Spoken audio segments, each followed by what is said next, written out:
our current infrastructure, so they're not even considering ideas about how to create more clean energy storage, reduce gas demand, building electrification. They're not considering any of those kinds of things.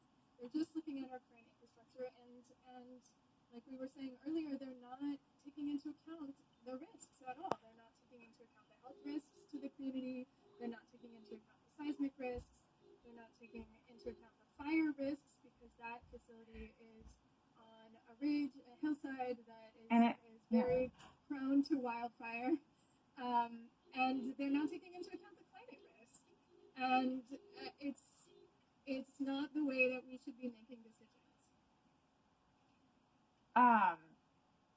Yeah, you talked about fire risk. I mean, Andrew, you told me about this fugitive fire last year. The facility was on fire, correct? Yeah, well, the Saddle Ridge fire that burned through in October burned through a portion of the facility, and what that exposed was that there was still being investigated, a year later, a fugitive emission that ignited.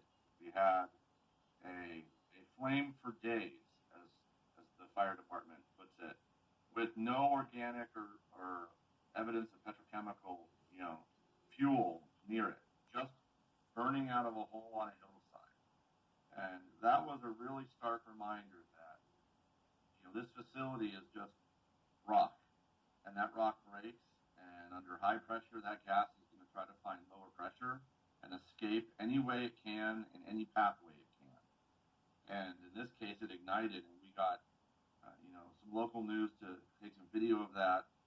That's evidence forever that truly the gas company cannot control the gas in this facility, which means there's an inherent danger every minute of every day.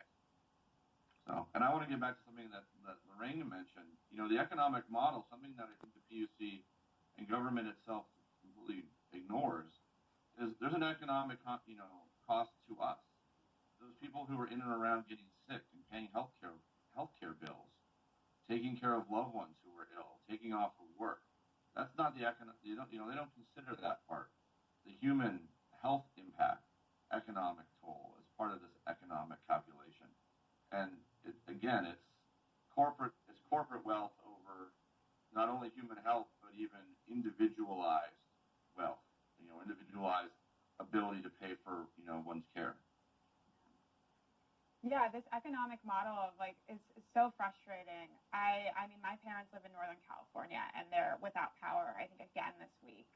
PG&E is shutting it off, and these rolling blackouts are preventable. They are due to market availability. It's because we're using the generators that are the cheapest instead of the generators we need, and we're not making the changes we need to ensure that people have power. Instead, we're just doing what makes sense according to the free market. And we saw with Enron back in I didn't see it, I was too young. But in the 2000s this happened, people lost so many rolling blackouts. It's so frustrating. It's something everyone should be paying attention to.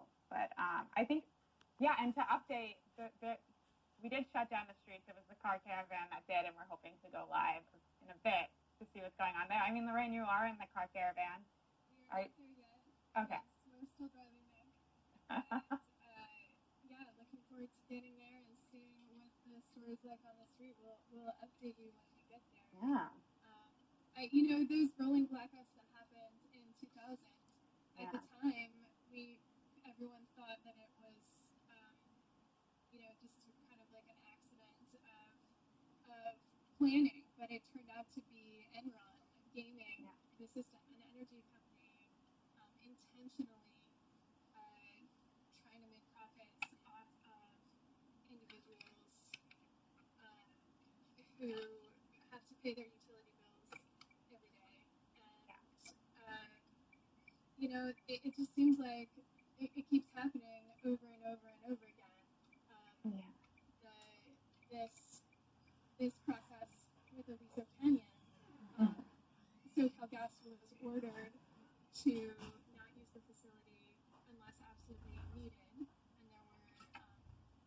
there were numbers associated with what it meant to be absolutely needed.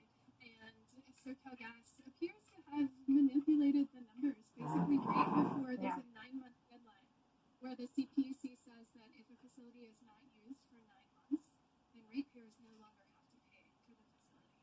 And just before that 9-month deadline, SoCalGas intentionally, it appeared they ordered less gas on the pipeline than they usually would otherwise do, and then they said, oh no, we don't have enough gas capacity to meet our demand, so now we have to use Elizabeth.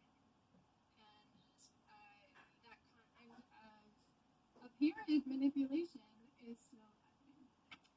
Yeah, I've been following this feasibility study and the pipeline repairs, and it is so complicated. You do have to be like a scientist to understand, and that's something that our gas company and our regulatory bodies are taking advantage of. You know, when they say, oh, we need these gas storage facilities, like how can the public really dismiss that? How can we say no when it's so complicated and it's not transparent? But it is our lives